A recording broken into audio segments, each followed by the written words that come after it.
So back here with another recording of The Burning Plague.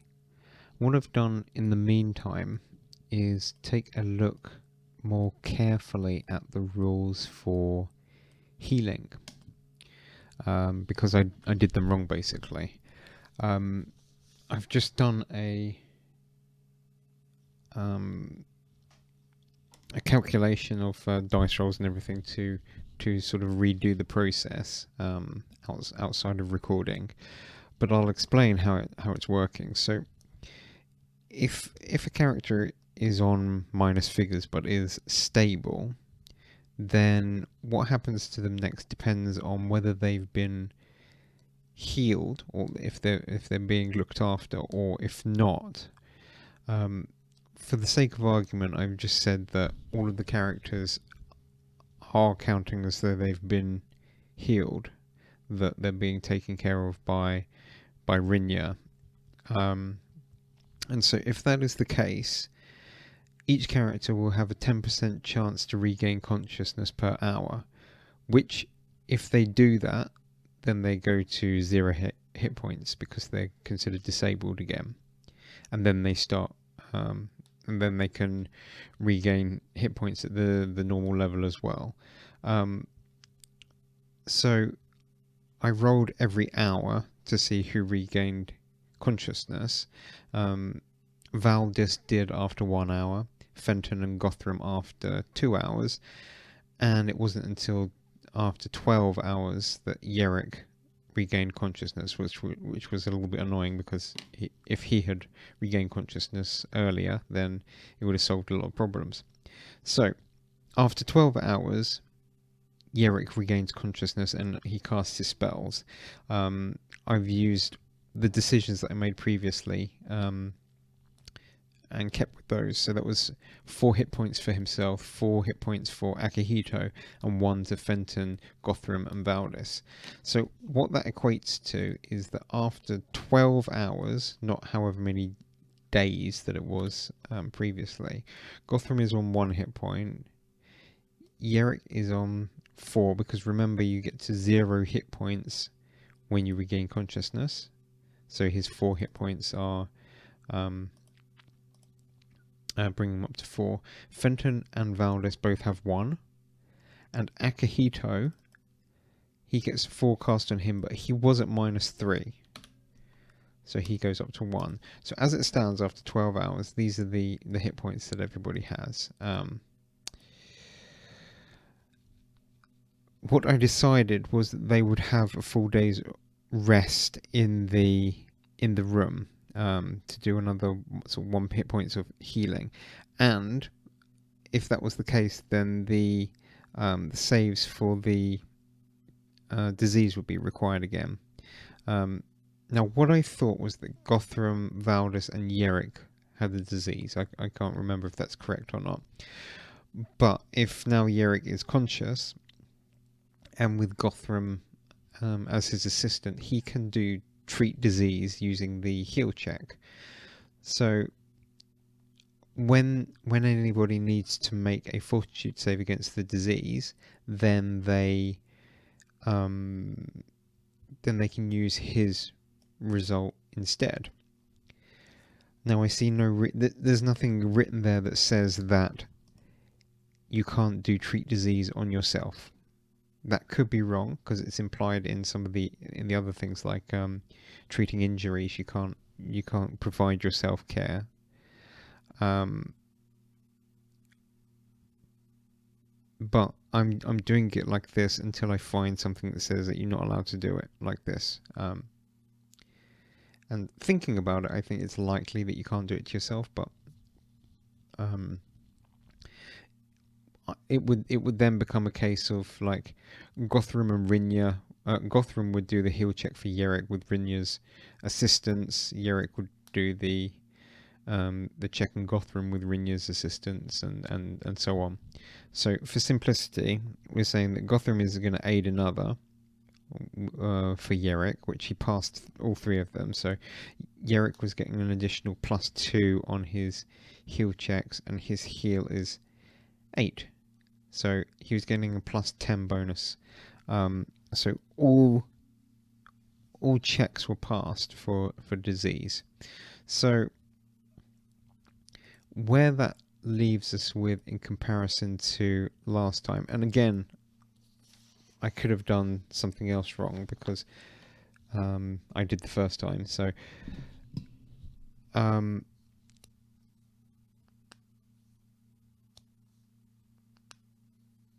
oh, okay. It's 2 successful saving throws are required. So I'm gonna roll once again.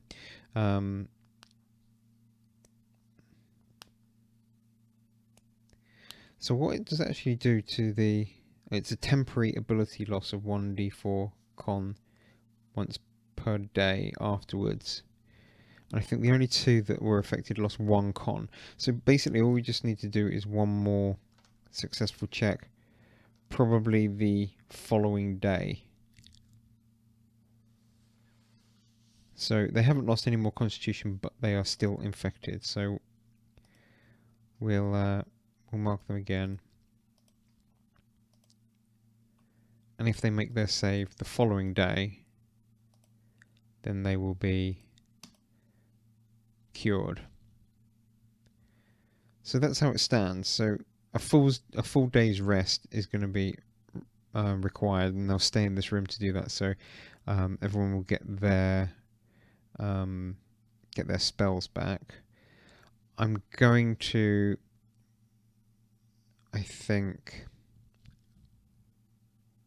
yeah. So everyone's only going to get 1 hit point back after that day of rest.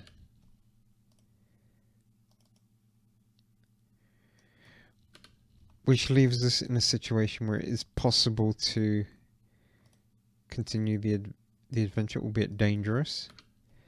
Yerrick could use some spells to bolster Gothram and Akihito's hit points. I mean, he'll still have protection from evil, but Magic Weapon and Bless, we could trade those for healing spells. So we'll do that with Gothram for 8 hit points. So that brings him up to 10. And for Akihito for 9 hit points. So that brings him up to full as well. So that's 24 hours.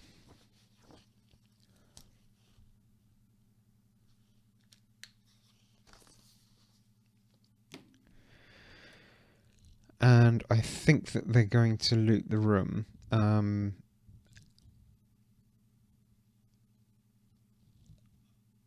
going to sort of bypass the other rats because I think that they'll be sort of prepared for them and they'll kill them easily. But we won't do any XP for those extra rats. So searching the rest of the barrels, let's find out actually what is inside.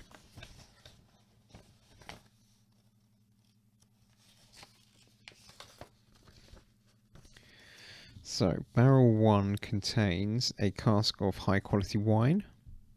Though it is contagious, the wine may eventually become good again. So they'll keep their eye on that, but they're not going to pick it up or anything at the moment. Dried beef jerky and rats in barrel number 2. Barrel number 3, this barrel stores the lamp oil formerly used in the mine's lanterns. It is of course highly flammable. If its contents are exposed to fire, the resulting explosion acts as alchemist's fire, with the sole exception of having a 20-foot splash diameter. I mean, that may have exploded when the burning hands was used, but I'm going to gloss over that for a second. Barrel 4 is not of much interest, and barrel 5 is filled with the remnants of some wheels of cheese, but there is a false bottom. So we're going to do a search check for everybody. Akihito gets 2. Fenton gets 13. Gothram gets 13. Yerrick gets 19. Best so far. Rhynja 13. And Valdis 7. So we get 19. Which does reveal the bottom of the barrel is in fact false. Within the compartment hides a small cloth bag containing a moonstone. So moonstone worth 50 gold pieces. We'll do an appraise on that in a minute with the dwarf. Gold brooch with the jade inlay. Gold brooch. That's worth 250. 3 pieces of moss agate.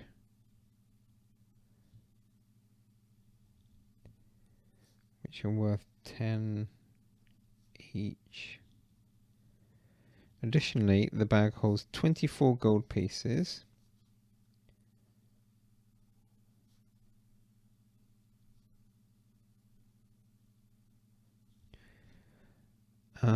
And a potion of invisibility.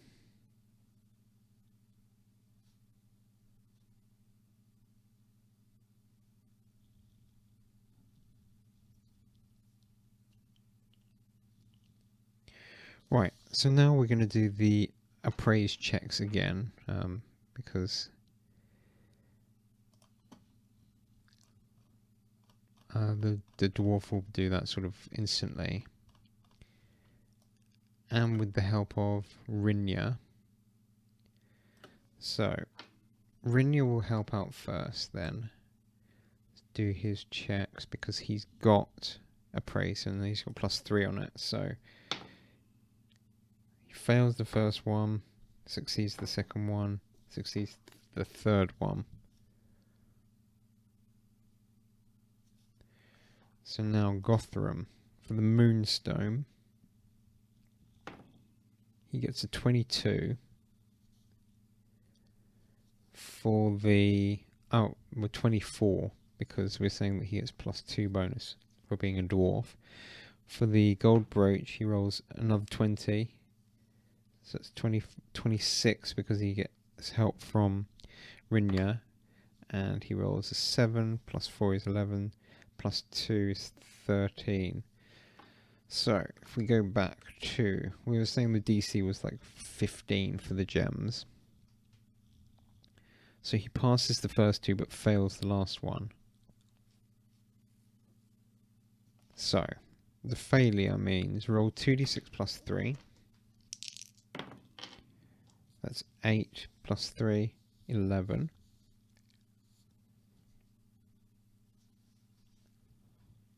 Multiplied by 10 is the actual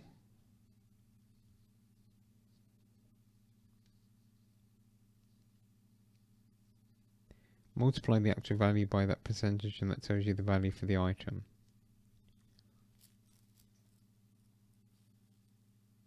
So we do an appraise column here. So we're saying 11 gold pieces each is what they think for that.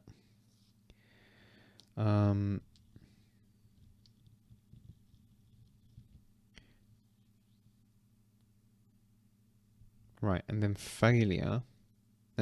So that was failure. Success, 2d4 +5.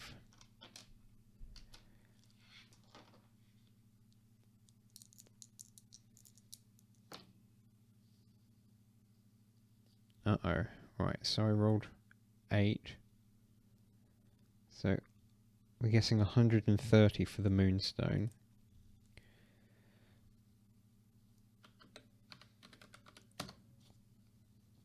So we're guessing 65 gold pieces for that.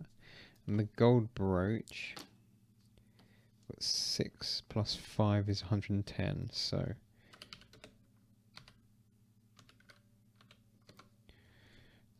275 for the gem.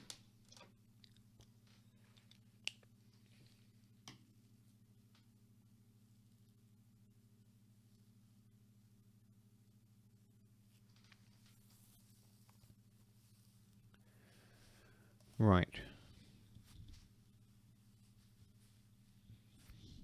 So that's all that done then.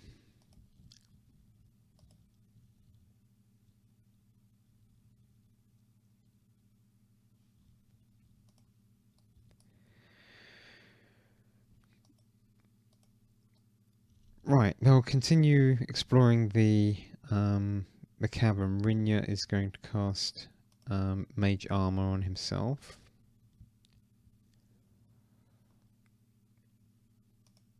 And let's have a quick look how long protection from evil lasts.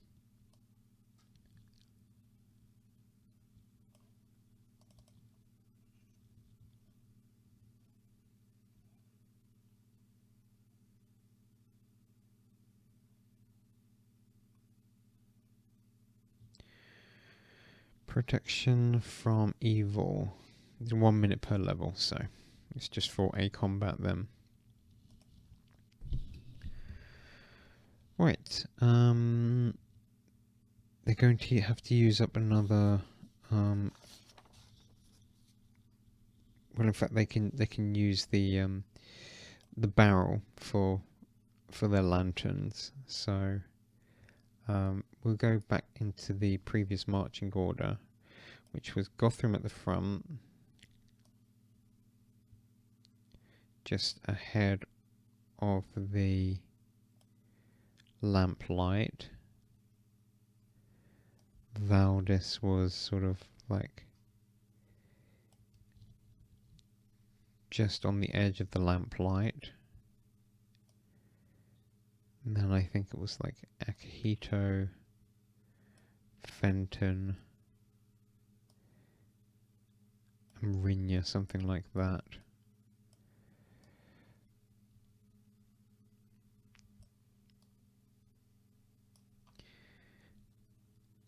And lost my map for the adventure. Let's just open that up. So they're getting into room 5, and just before the entrance of room 5, it looks like there is some sort of a trap. When the party is 40 feet down the slope leading from area 2, the incline suddenly becomes much steeper. A soft blue luminescence glows in the distance farther down the ramp where, 20 feet later, the tunnel opens into a large cavern. The tunnel also narrows here to a width of 10 feet. Any dwarves with the party automatically receive a search check at the point where the tunnel's slant changes to determine whether they notice the trap in the stonework 10 feet ahead. So it's a search check DC 20 for Gothram. His search is 2. He rolled a 14, so he doesn't automatically see it. Once the party arrives at the cavern, read or paraphrase the following to the players. The enormous cavern extends upwards for at least 100 feet, climbing high into the bowels of the mountain. Glowing blue-green lichens creep across the rough walls and man-sized stalagmites protruding from the ground in this area. Their faint light growing and then diminishing again every few seconds. The illumination occasionally highlights small flecks of silver which glitter in the face of the great western wall of the cave. Several cables hang down from the edge of a wide hollow within the wall. That's talking about this area over here. But they will need to deal with this this pit trap that's in front of here first. I think that it is like in this area, the pit trap. The hollow penetrates deep into the west face of the cavern and begins about 20 feet above where you stand. The air here feels cool and damp. So, this was once a central mining area. We'll deal with the bits for climbing up there in a minute. A simple pit trap awaits the characters who continue on recklessly after the entrance tunnel's incline becomes drastically steeper.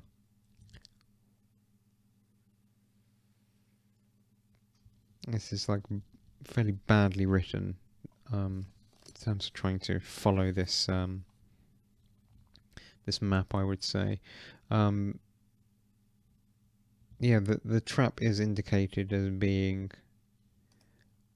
about there. It is set exactly 10 feet away from the egress into the cavern that makes up Area 5. The pit is 10 feet by 10 feet in area, roughly 20 feet deep, and is sprung by a pressure plate on its far side, the side closest to the glowing grotto. Thus, the first party member who crosses the pit area will trigger the trap.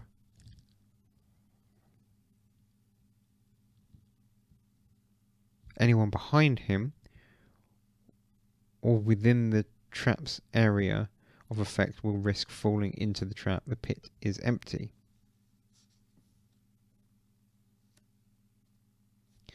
So the way this would work then is that Gothram would let's just put that onto the map layer. So Gothram would trigger it just as Valdis is crossing it. So it's a reflex save from Valdis. Valdis's reflex is +5.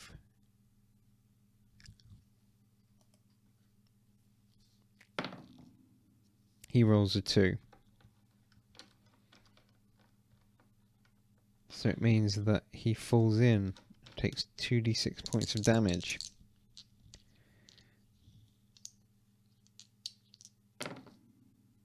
Four. So he's down to -2.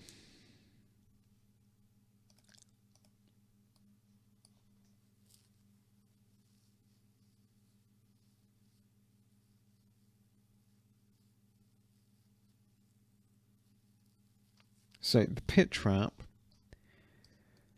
alerts the kobolds, so they'll be ready to attack anybody that enters the grotto.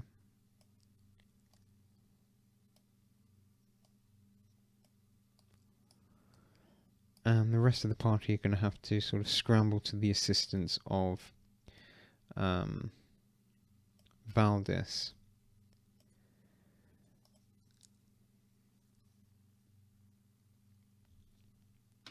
They'll get their ropes ready and everything. Yerrick and Akihito will sort of descend into the pit, and Yerrick will do a 1 hit point. A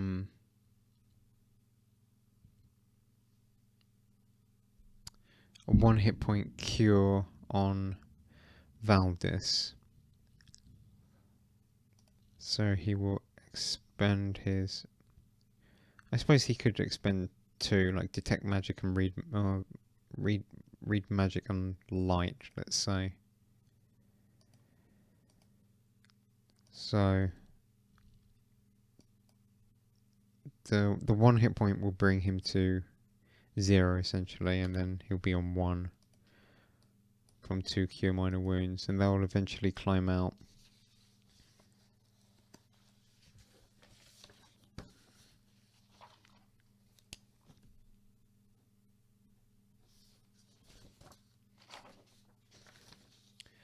So the kobolds are not going to be surprised.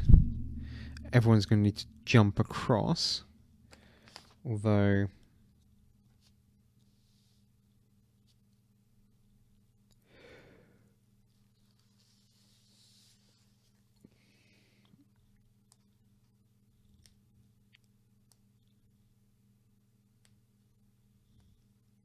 yeah, I mean they could climb down and climb up again. We'll say that they will get across eventually and get into the main grotto where they will face the kobolds.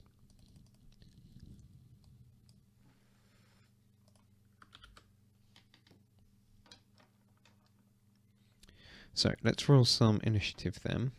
Akihito gets 7.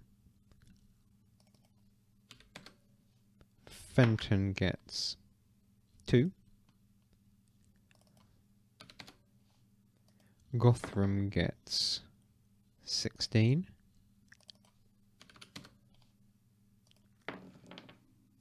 Yerrick gets 8. Rhynja gets 7. Let's just roll a d10 for both of those. So Rhynja 7.6 and Akito 7.4. And Valdis gets 14. And the kobolds get 21.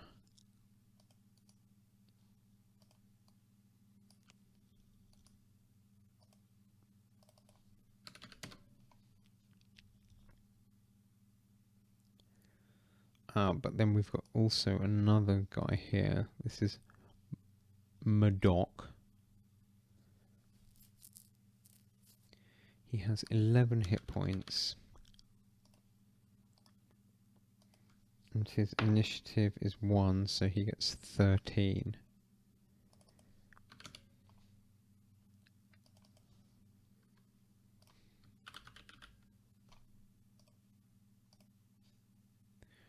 Right, and the rest of the kobolds we will do roughly clockwise. So he's got 1 hit point. He's got 1 hit point. He's got 3 hit points. He's got 3 hit points.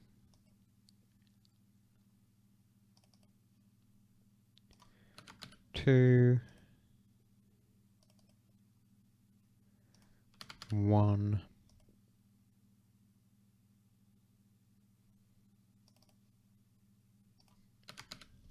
2. 1.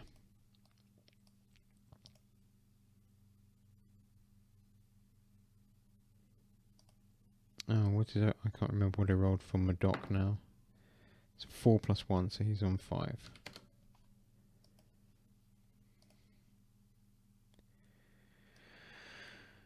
Okay.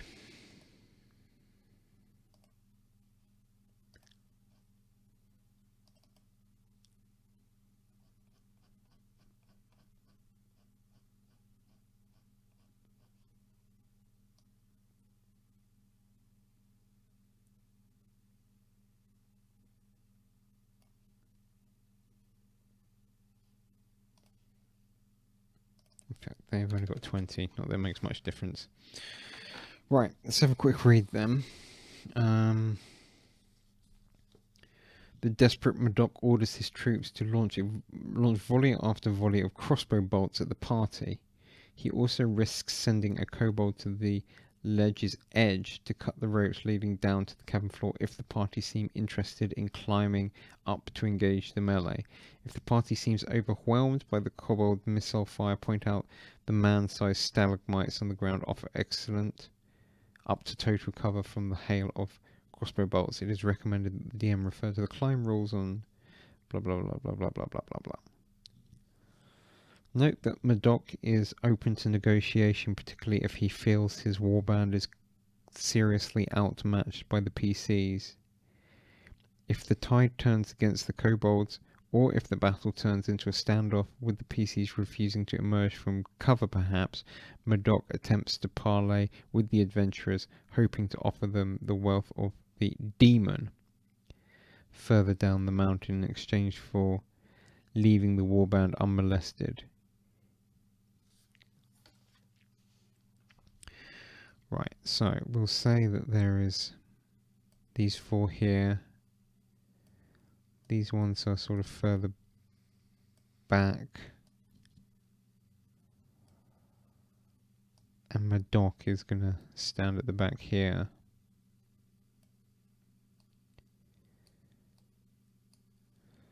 And as soon as Gothram sort of like enters through, then these four are going to have a shot at him. So 3 of them normally, and 1 of them will sort of give him cover, but he's going to be flat-footed anyway.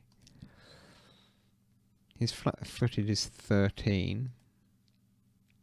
The range of the shots is 95. So let's just have a quick look at the range of a light crossbow.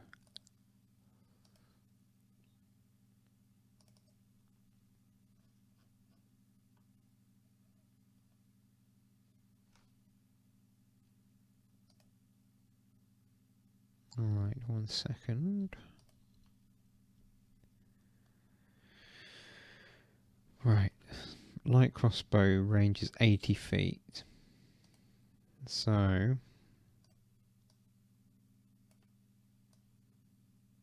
all going to be at -2 essentially. So armor class 13. Their crossbow attacks are going to be at +2, so +0, so we're looking for 13s. 4 shots. So 1 hits, only 1 hits. And it's going to be 1d6, no, 1d8 damage. Oh, 8. Right, so Gothram gets a crossbow right in the side. Now, when it comes to light crossbows, do they require reloading? I know that heavy crossbows take a turn to reload, I think. Crossbow.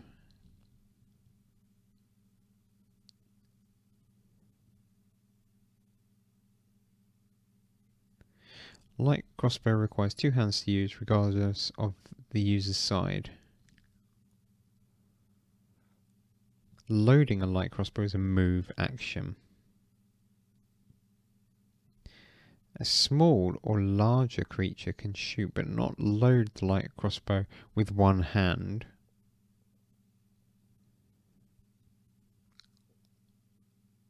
A small or large character can shoot a light crossbow with each hand as is noted for heavy crossbow above. Okay, well, it's a move action to reload them. So on their turn they'll reload and I guess shoot again at Gothram, who is still going to be flat-footed. 2 misses, but 1 hit. Only dealing 1 damage, shockingly. So he's on 1. And on his turn, he's going to immediately run behind cover. Valdis will do the same as well.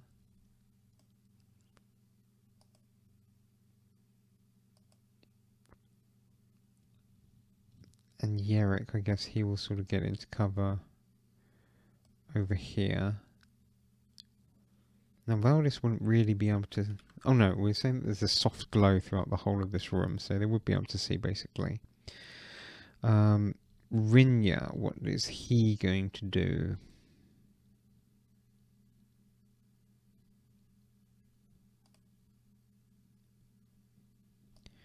I mean, he's going to get into cover as well.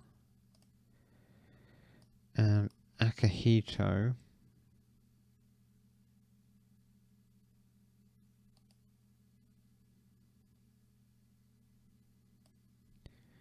he'll get into cover here.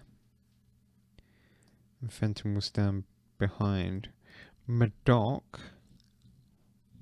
what spells does he have? Burning Hands and Summon Monster 1. So I guess he's going to cast Summon Monster 1.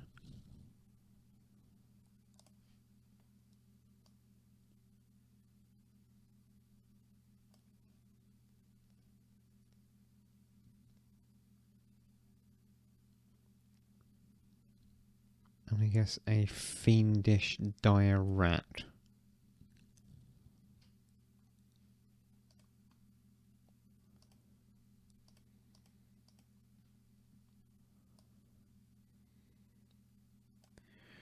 Right, so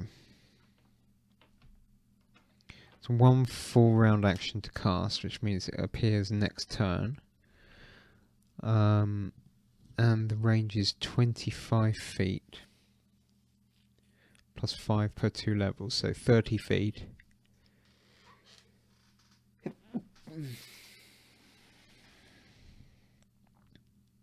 He would actually need to be closer to the edge to cast that. So he's probably going to need to move up to there.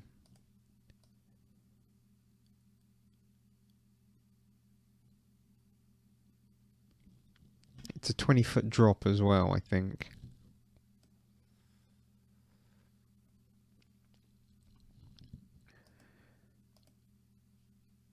So this rat is not actually here yet.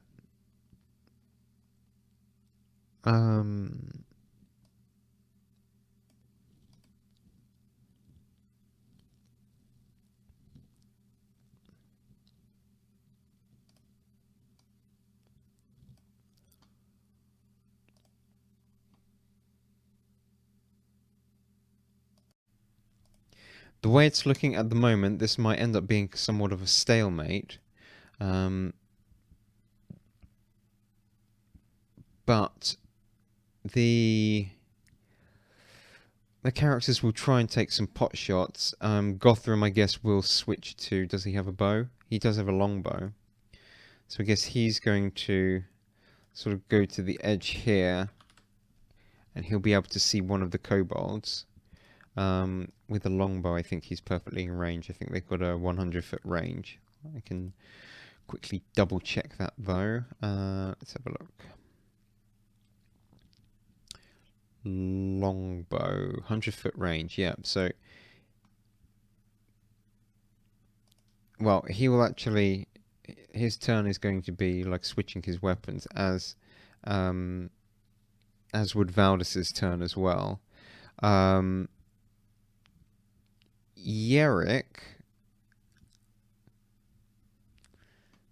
he could cast Protection from Evil potentially.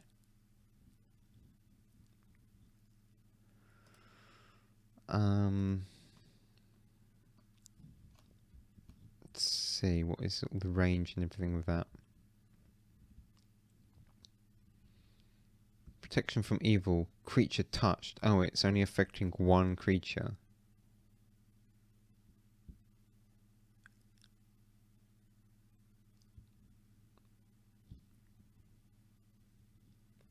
That creature gets +2 deflection bonus to armor class and resistance bonus on saves. Both these bonuses apply against attacks made by evil creatures.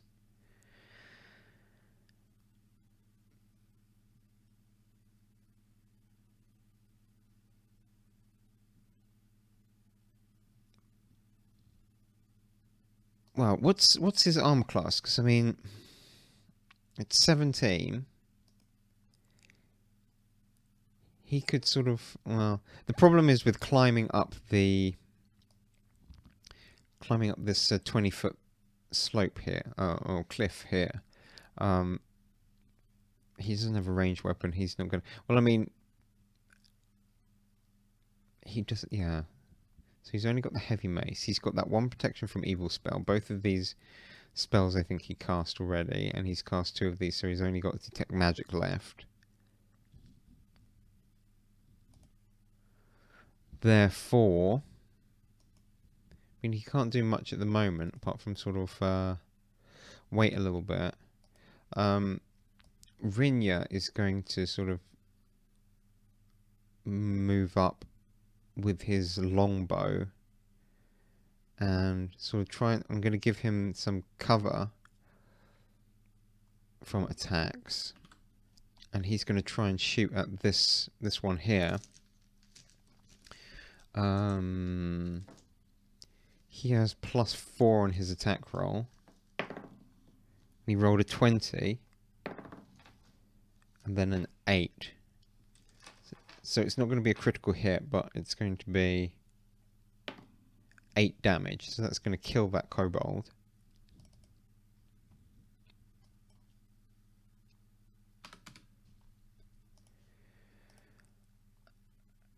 Akihito.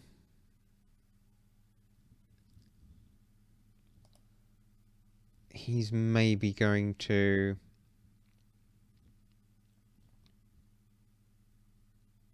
I mean, he could maybe run into cover behind this one. Crouch down. Madoc at this point, I guess, he finished casting his spell, so this this rat appears. So it was a dire rat, I think. Fiendish. Southern monster. Fiendish dire rat.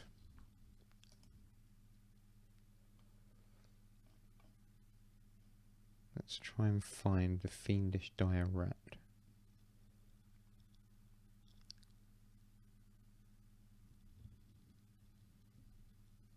$56.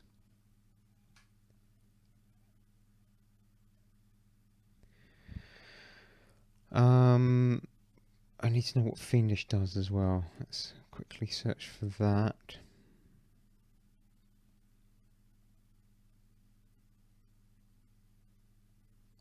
I think that might be in the front of the book, if I remember correctly. Fiendish.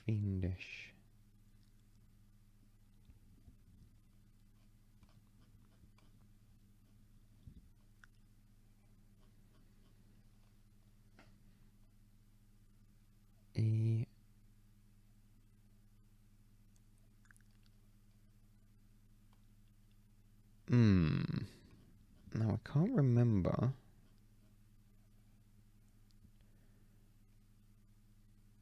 Here's Appendix 1 animals.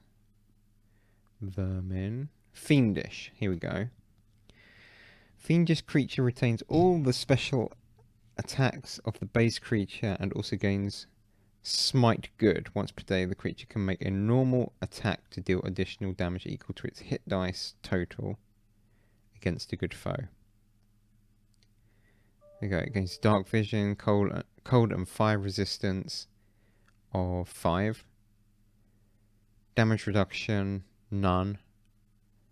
And spell resistance 2.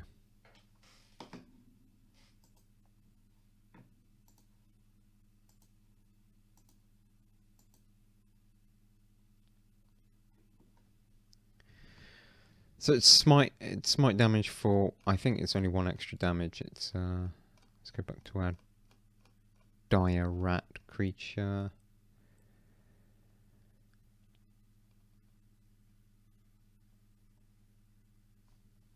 Dire rat. Hit dice 1. Okay, so and its size is small. So it's gonna sort of I suppose, what can it see? Let's give this creature some vision. And it also has some hit points as well. How many hit points do we have? 5.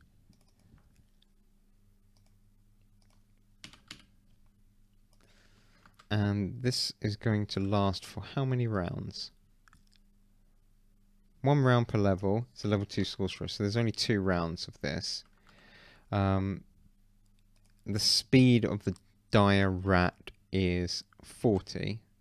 So I think he's only really going to be able to charge Rinya or Akihito. Akihito's hiding behind cover. Rinya's sort of hiding as well, but not as much. So it can do a charge against Rinya. It's got a bite plus 4, so it's going to be plus 6. Rolls a 17, that's going to hit. And deals 1d4 points of damage. 4. Not good for Rinya. He's on 0.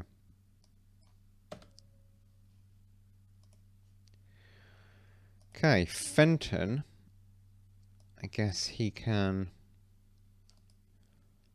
pop out here.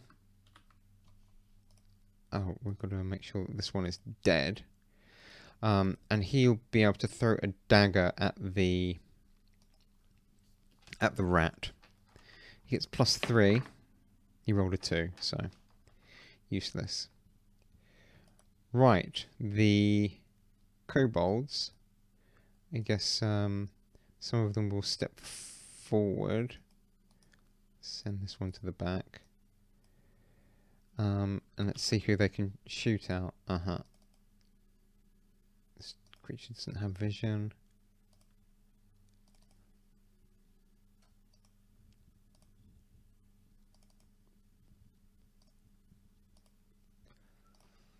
Alright, he can see... Well, he'll try and shoot at Akihito, who has cover. Let's just quickly go to the section in combat about cover. I think that he's just... Okay, so... Cover. One of the best defenses available is cover. Okay, it gives you an armor class bonus and a bonus to reflex saves. So...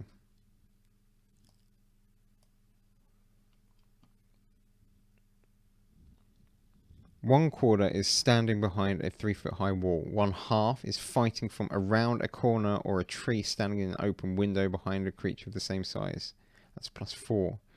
Peering around a corner or a tree. So I think it's going to be 3/4. So that's a +7 bonus to armor class.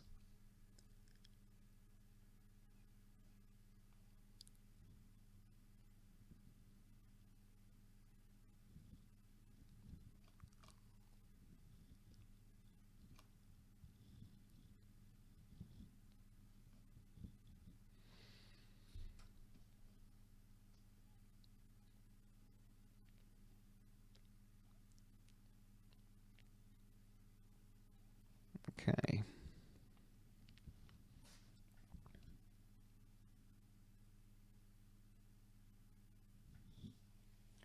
Though it does actually mention in the Get Your Adventure here.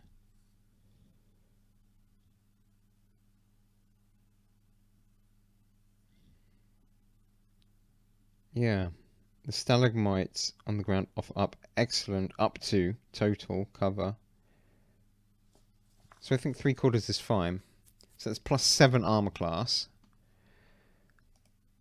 which gives him an armor class of 20. So with only +2 to the attack, this kobold misses. This one, well, he's able to see Akihito as well. He actually hits. He rolled an 18. +2 is 20. So that hits for the 8 damage, I think it was, with a crossbow. Light crossbow. 1d8 damage. So 1 point of damage against Akihito.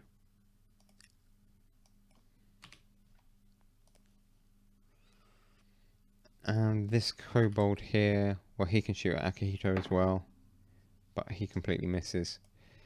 I guess some of these other kobolds will consider coming up as well. Not sure if they're going to do any shooting or not, but let's give them all vision, just for later on.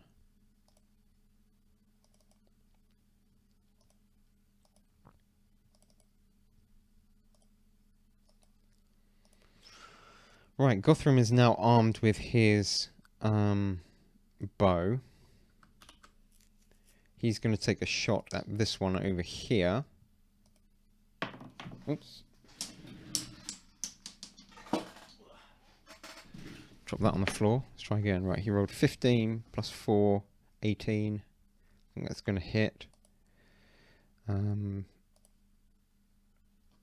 Kobolds have armor class of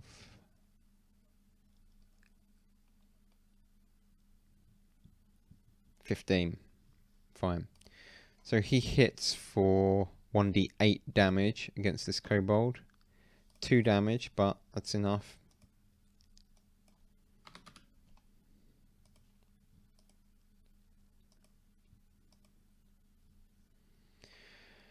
Valdis, he is similarly going to try and make a shot at this one. I will give this kobold cover of +2 or so.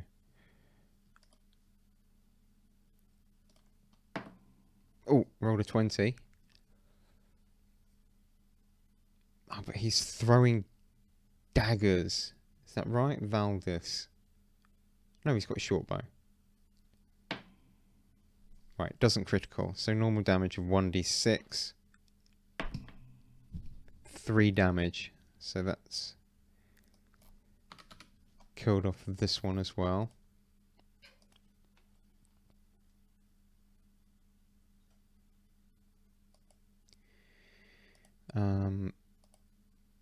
Yerrick, I guess, is going to do his last detect magic and turn it into a cure minor wounds on Rinja.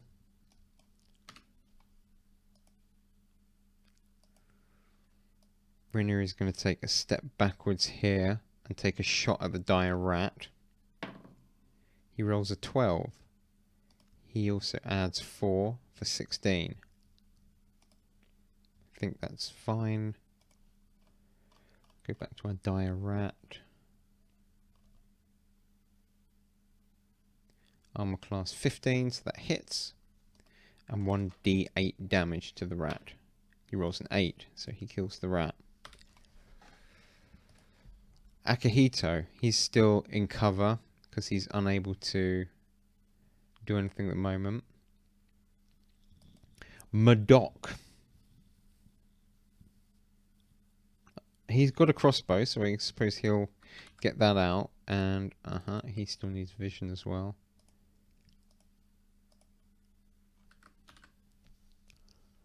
He can make a shot at Valdis, who's 75 feet away. Light crossbows have a range of 80 feet, so that's within range. But there's some other kobolds in the way, so we'll say that Valdis has a sort of... Well, he's got like half cover.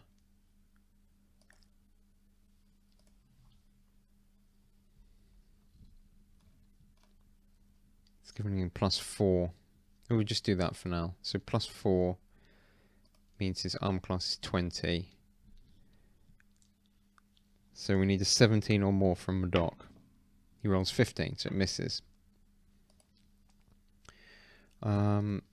Fenton, not much at the moment. He's going to sort of hide behind here. And then kobolds can do some shooting.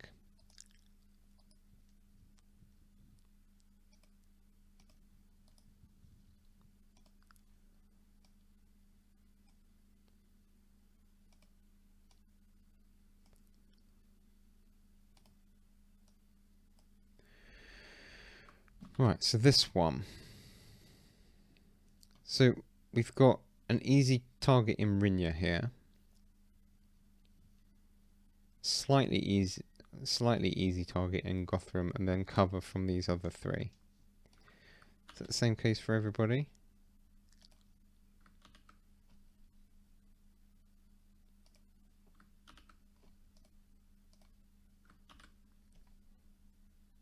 Right, well his best shot is at Valdis.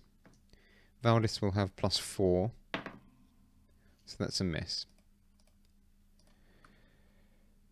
This kobold, his best shot is at either Rinja or Valdis. So I'm going to roll a d6 for it. High numbers is Valdis. So he's going to shoot at Valdis as well. So he gets 14. +4 is 18.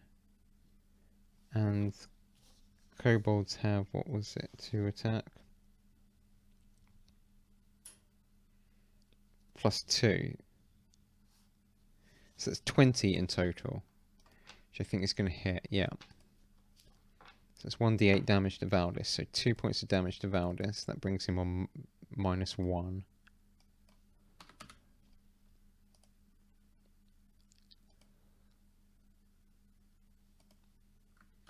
This kobold, I guess his best shot is at Rinja.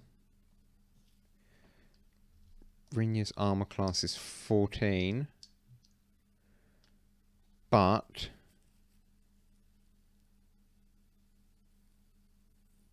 he's got mage armor, so that makes it 18. No, it's just a miss there. And then this kobold, his best shot is at Rinya as well. He misses too. Gothram hasn't noticed that Valdis is down yet, so he's just going to make another shot here. Need to be ticking off my ammunition as well. Let me just I think we've had one from Valdis, one from Gothram, two from Rinya, and now another one from Gothram. So he rolled a 6. I don't think that's going to hit. 6, so he's only got 10 in total. Valdis needs to save to stabilize. He does not.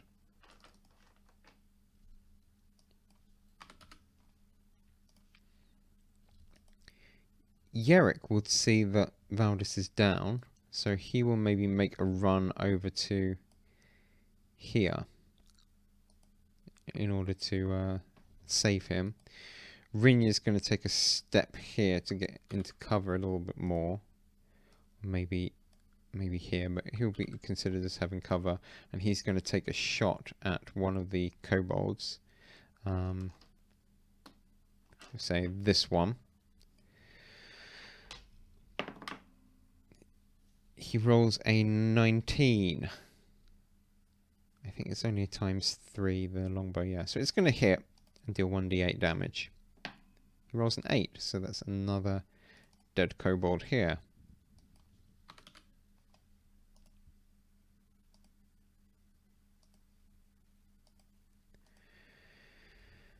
Akihito now.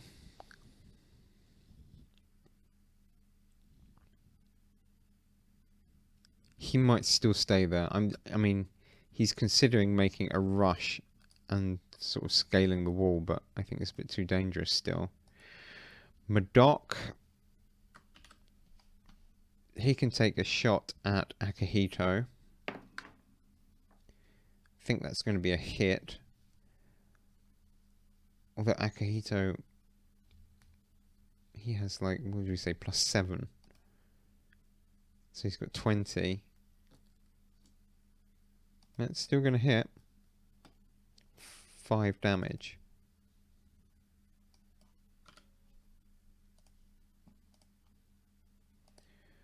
Fenton, not much at the moment. He's practically useless. And the kobolds, right.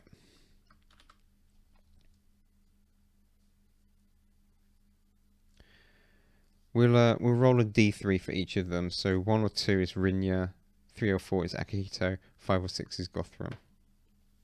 So it's a shot at Akihito. He misses. This one he shoots at Rinya. Rinya we're giving +4, so that's a miss. And this one I think he can only shoot really at Akihito, and he misses as well. Okay, Gothram, he's going to take a shot at this one up here. He misses.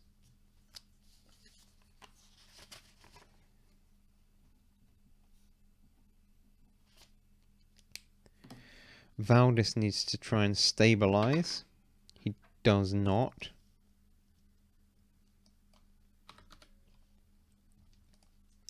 But Yerrick is going to attempt a heal check. He fails it. Rinya's going to take a shot at this one here. He rolls an 8. +4 is 12. Not good enough.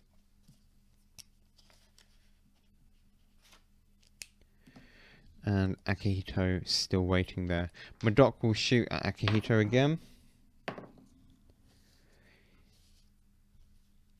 He misses. Fenton still useless because his spells are Ghost Sound, Light, and Prestidigitation. And Read Magic. Right, okay. Kobolds again then. This one is going to try and shoot a Rinya. He misses. This one is going to try and shoot at Gothram. He misses. This one, I think, can only shoot at Akihito. He rolls an 18 plus 2 is 20. So he's going to deal D8 damage to Akihito. 5 damage. Not good. So he's almost dead now as well. Gothram, seeing this, I guess is going to take a step forward. He's going to shoot another arrow. Again rolls a 6. And now he's prepared to sort of help out Akihito if he needs to. He doesn't have such good cover though. I suppose he could have actually technically stood there. That's better. Valdis tries to stabilize. He does. Good. Which means Yerrick doesn't need to do the check anymore. Rinya's going to shoot another shot up at the kobolds. He misses.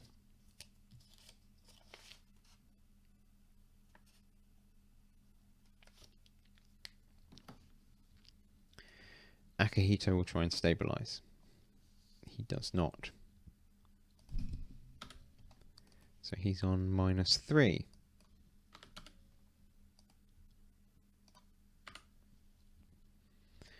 Modok now will try and shoot at Gothram. He misses. I'm giving Gothram like +4.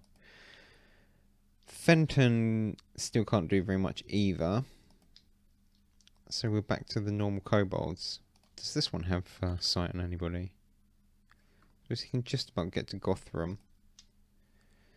So I think it's 4 shots at Gothram really. Or, well, he can see Rinya.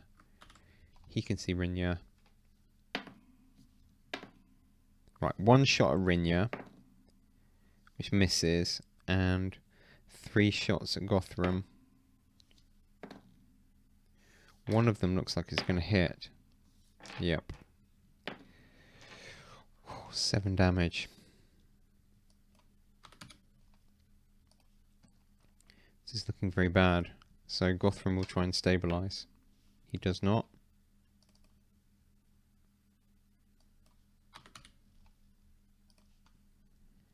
Valdis is stable. Yerrick is going to rush over to here. Well, he needs to go around the edge, so...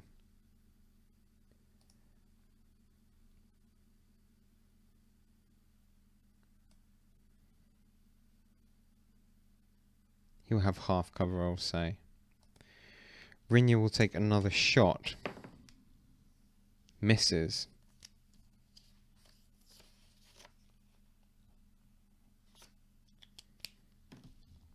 Akihito attempts to stabilize. He doesn't. Let's, I know the positions here. I'm just going to do this so that I can modify them. And Modok will now be able to try and shoot at Yerrick. He misses. Fenton. Still useless. And 3 kobold shots at Yerrick. All miss. In fact, 4. They all miss. Right, Gothram attempts to stabilize. He doesn't.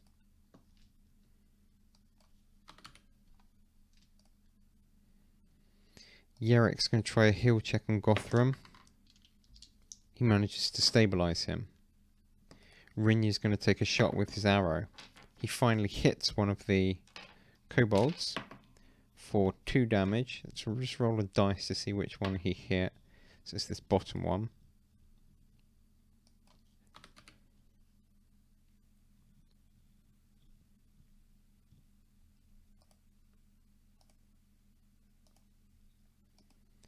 Akihito will try and stabilize again. He does. And Modok will try and do a shot at Yerrick. Right, he hits. And he rolled a 19, so it's possible critical. But it is not. Let's just work this out. 19 plus 3 to hit, I think, Modok, plus 3. So 22. Yerrick, he has 17 armor class. We're saying that he's not going to have 3/4 cover, he'll have 1/2 cover. So his armor class is 21. So it's a normal hit against him for 8 damage. Oh no.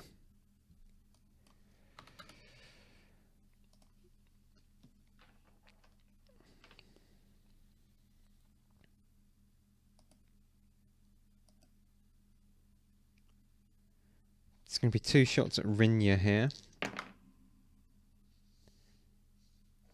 One of them might hit. Let's just work out. So his armor class is 14. He gets +4 from mage armor and another +4 from cover. So not a hit. Gothram is now stable. Valdis is stable. Yerrick needs to test stabilization. Nope.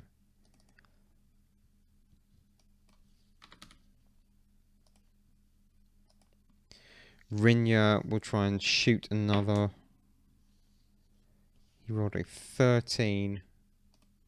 He gets a +4 bonus. So it's going to hit one of the kobolds and deal 7 damage to this one up here. Again, this is probably tactically unwise, the whole thing, and should have been a case of fleeing, but, you know, I am tactically poor at this game, I would say. I guess Madoc is going to come forward. He would try and do a shot at Rinya, but it's a move action to reload, so he's not going to be able to at this point. Fenton still standing there, useless. And the only thing left is kobolds will come forward and they can shoot at Rinya. One of them may hit here. He's getting 21. We're saying that Rinya, armor class 14, +4 for the mage armor is 18, +4 for cover, 22. So it's a miss, but 19 to 20 is within critical range. What does it say? Is it only 20s that are almost hits? Let's go back to... I need to have a drink from all this talking.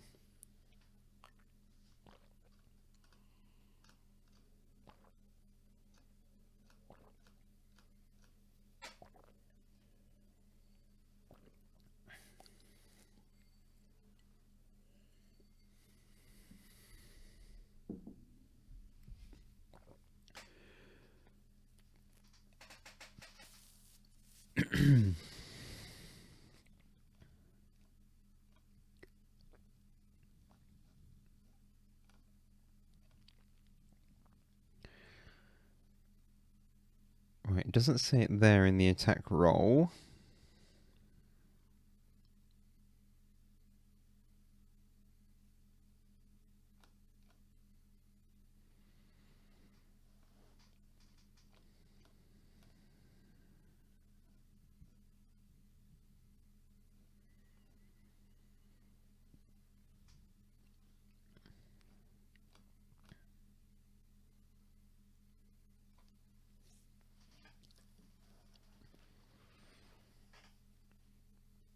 An attack roll.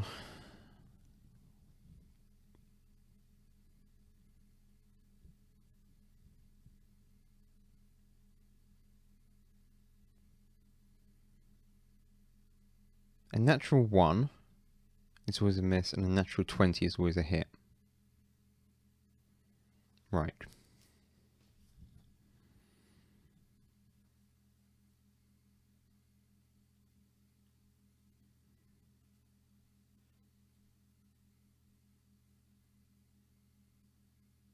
So 20 is always an automatic hit and not 19. So it still misses by 1.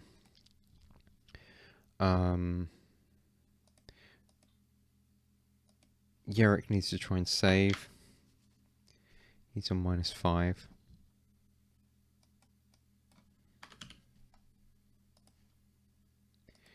Rinja will do another shot. He hits for 3 damage against this one.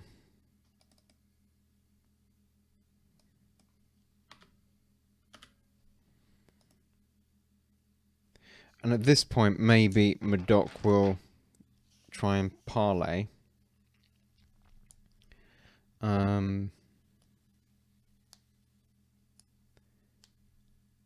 It doesn't really state what languages he has. His intelligence is 10. So, I don't think anyone... oh, kobolds, I think, speak Draconic.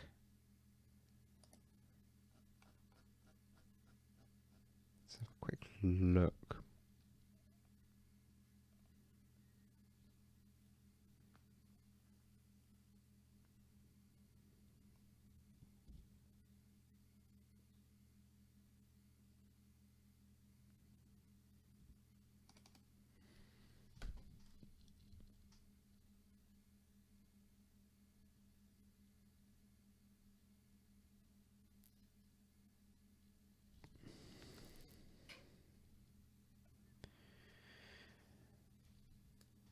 Yeah, they speak Draconic, so they would actually be able to communicate with Rinja fine.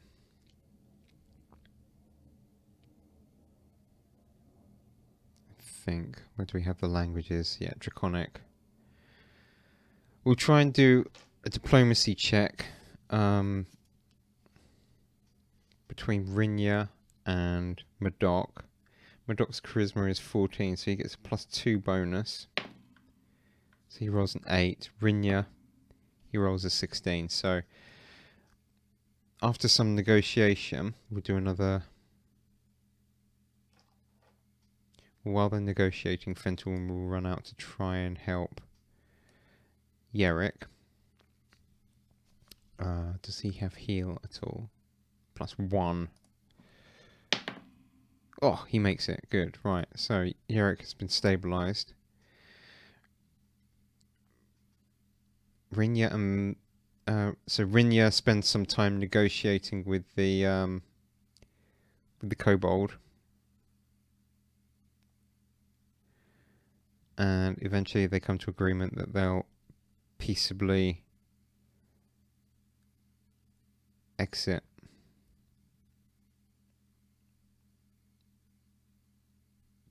We'll leave it there for now.